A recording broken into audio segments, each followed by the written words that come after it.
Hi everybody. Today is another episode of Tale Weaving Story Time. I'm going to be reading from my most recent novel, The Last Priestess of Malia. This is historical fiction that is set in ancient Crete. And what I have here is a copy with the original cover. There is a new cover for it that looks like this. And that's what you'll see if you order it, if you buy it now. That's what the cover will look like.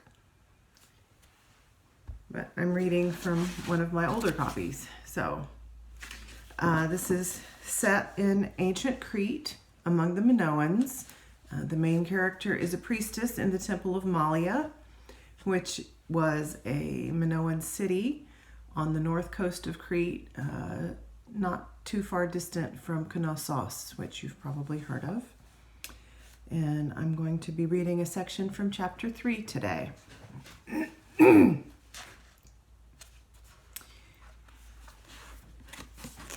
Here, Arya, set this with the other supplies. She hefted the flagon full of wine and carried it to the table that held the necessities for the first crescent moon rite. A few moons into Arya's tenure as a full-fledged priestess, Diapeta had finally invited her to participate in the ritual instead of just watching. Eager to display her ability, Arya followed Diapeta's instructions exactly and forced herself to listen more than she spoke. Next time, she might be allowed to do even more. She rejoiced at the opportunity for real priestess work instead of the tedious tasks she had been assigned so far. She was beyond tired of cleaning ritual ware, memorizing chants and sayings, and carrying messages from one part of the temple to another. Tonight's ritual was an open temple ceremony. All the priests and priestesses were allowed to observe, initiate and novice alike, though lay people were not invited. The people were already beginning to gather on the flat rooftop while the ritual team set up. Arya knew few of the professional clergy who lived full-time in the temple, and even fewer of the part-timers who came in from the city for the larger rites. But it looked like most of them had come up to the roof for this ceremony. No rites of any sort were allowed during the 3 days when the moon was dark. To hold a ritual during that time was to invite terrible misfortune on the people, just as rites during the rare shadowings of the moon and the sun were also forbidden. But now that the moon had begun its cycle of light again, they gathered to await the visions for the upcoming days. Arya's bare feet pressed against the plastered roof, the surface still faintly warm from the sunny day. But the breeze that brushed against her skin carried a chill. She hoped the rite would be finished before the night grew too cold. Like the other priestesses, she was dressed in thin linen, not the warm wool they would don once winter began, and of course none of them wore shoes, not during a sacred rite. To keep her mind off her discomfort, Arya watched Diapeta at work. The head of the college was arranging the items on a shrine bench. Its top sat level with the base of the sacred horns that ran all the way around the roof edge. Caeseus, the head of the College of Priests, supervised 2 young men who carried each item to Diapeta as she requested it. The sky watchers had seen the first faint sliver of the new crescent moon in the dimming sky shortly before sunset earlier in the evening. Arya recognized Orestes, who had recently become the temple's chief sky watcher, as he sighted the moon in alignment with the horns on the western side of the temple roof. Dictena's bow was riding low in the darkening western sky. When it touched the top of the mountains in the west, Orestes would signal the high priestess, and the rite would begin. Arya studied the arrangement of objects on the shrine bench. 2 pairs of sacred horns, a bronze figurine of a worshipper making the moon salute with both her hands shading her eyes, 2 fine ceramic cups, and a matching pair of wide bowls, painted black inside and out. At the end of the bench stood a copper brazier full of hot coals. The cups and bowls would soon receive the wine that Arya had set on the small table near the shrine bench, though the wine in the pitcher was just that, plain wine. Arya knew that Deiopita and Chryseis had put a small amount of opium powder in each of the cups on the altar. Arya's gaze swept the shrine bench, and she sighed.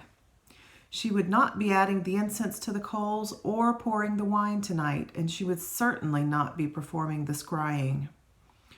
Her task was to help set up and then witness the divination, whatever the gods had to say to the people for the upcoming month. The high priestess and the consort, along with the older priests and priestesses, would interpret what the diviners said and did. But it was always a good idea to have many eyes and ears available to make certain of their words and actions. The human memory is a fallible thing, after all. At the far end of the bench stood a sturdy table with decoratively carved legs, a wide bowl sitting on the rooftop beneath it. Arya knew what would soon lie on that table, but she decided not to think about that just yet. Giving a satisfied nod toward the shrine bench, Deiopita moved over to where Arya and a handful of the other clergy were waiting. A frown creased her face as her gaze swept the growing group of spectators. "Can you believe it?" she hissed to the high priestess. "He has the gall to come up here tonight and watch us." She jerked her head toward the edge of the small crowd, where one man was standing apart from the rest. In fact, it looked to Arya as if most of the others were avoiding him. His skin was pale, not the honey brown color of Idah's children, but his hair was that honey brown color, contrasting with all the glossy black hair around him.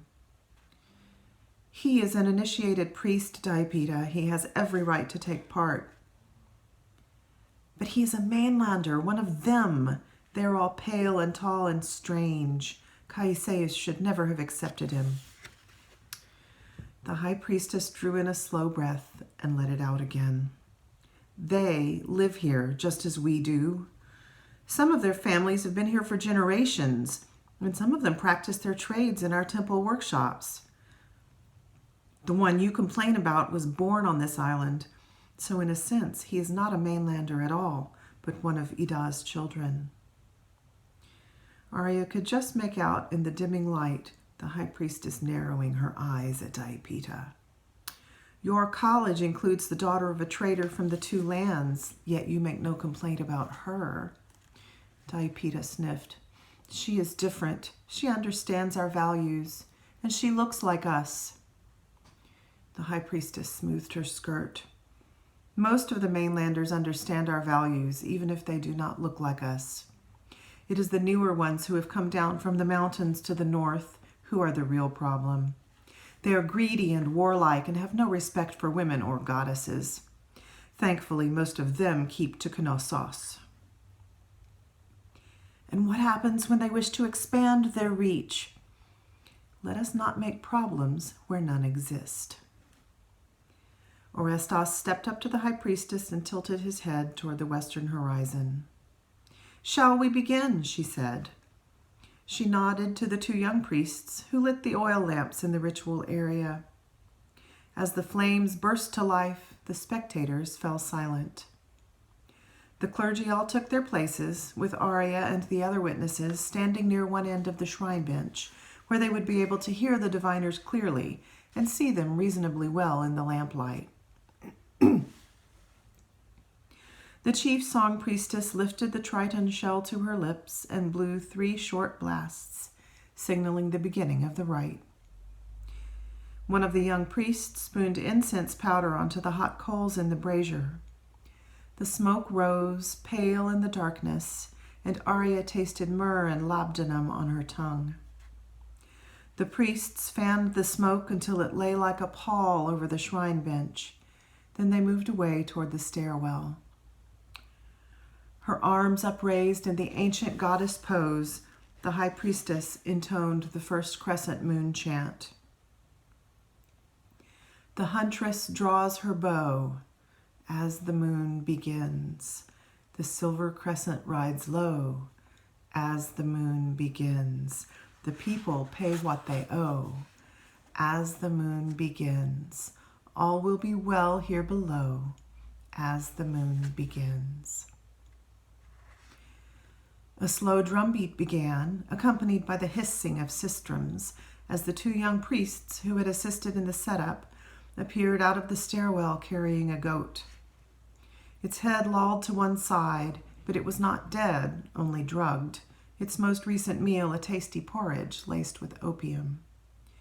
As the young men laid the creature on its side on the table, its rope-bound feet dangled over the edge. Bare-chested and wearing the animal hide skirt of the sacrificial priesthood, Chaiseus stepped forward, a narrow bronze blade glinting in his hand. Arya had seen several sacrifices now. She knew this was a much easier end for the animals than the perfunctory, undrugged slaughter that most of them experienced in the yard behind the temple kitchens. But the act still disturbed her. "We must never allow the taking of life to become easy," Daiepita had told her. Arya was certain that for her, it never would. His arms raised in blessing and benediction, Chaiseus dedicated the sacrifice. The blood of the horned one to feed the gods, the goddesses, the three and one. Blood to feed the spirits of the ancestors. Blood to feed the sight of the diviners on this first night. The body of the horned one to feed the bodies of those who belong to the gods, the mortals of the temple. All is sacred. None shall be wasted. With a quick caress of his hand over the goat's head, Chaiseus soothed the animal and covered its eyes. Then he plunged the tip of the dagger into the back of its neck, metal grating on bone. The creature shuddered once and was still. The drums and sistrums fell silent. The priest drew the blade out and shifted the goat so its head hung halfway over the edge of the table, directly above the wide bowl. Then he sliced the edge of the blade along the animal's neck, just below its jaw, and the blood gushed out. He stepped back to avoid being hit by the spatter. The blood was for the gods and the spirits, not the humans. Taking any of their promised gift, even by accident, boded ill for anyone who knew no better than to back away. When the blood finally stopped dripping, Chaiseus moved closer to the table once again. Arya saw that he was now holding the two black bowls that had sat on the shrine bench. With practiced care, he knelt in front of the sacrificial table and dipped a ladle into the blood, spooning a small amount into each of the scrying bowls. Then he stood back, set the bowls on the shrine shelf, and backed away. He would not be performing the divination tonight. He was overshadowed by the power of the sacrifice, so his visions would not be clear. He stayed to one side, waiting silently for the rite to end. He would neither touch nor speak to anyone, nor make eye contact, until he had gone below and bathed with purifying herbs. Next moon, it would be Daiepita's turn to take the animal's life.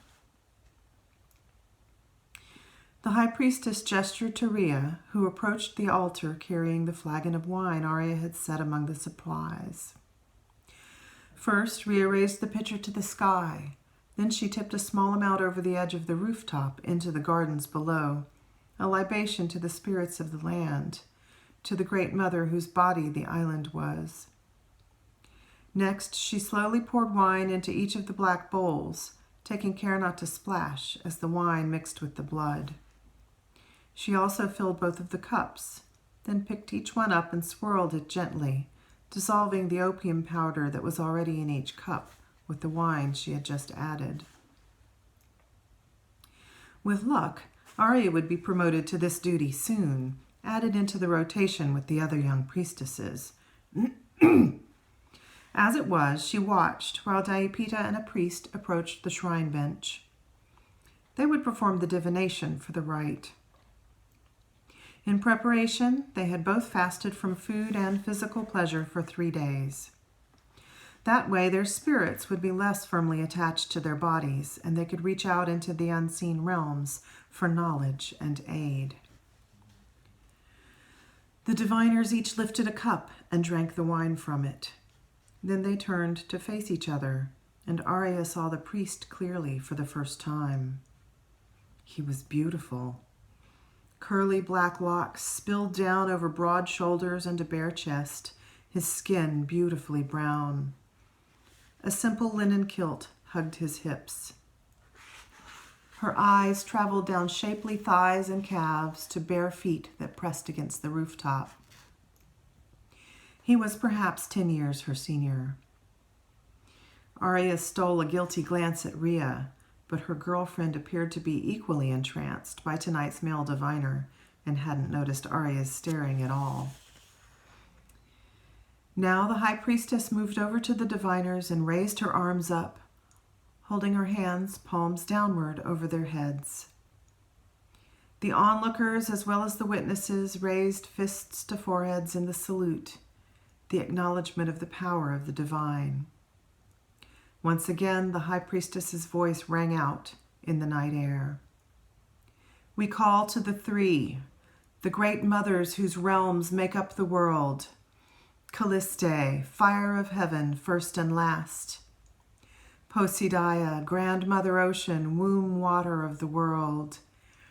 Ida, mother of us all, sacred soil beneath our feet. And to the one, mother of darkness and stars, source of all.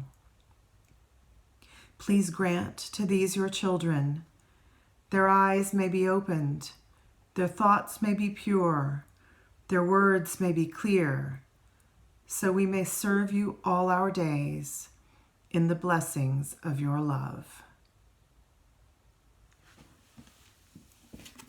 There we go.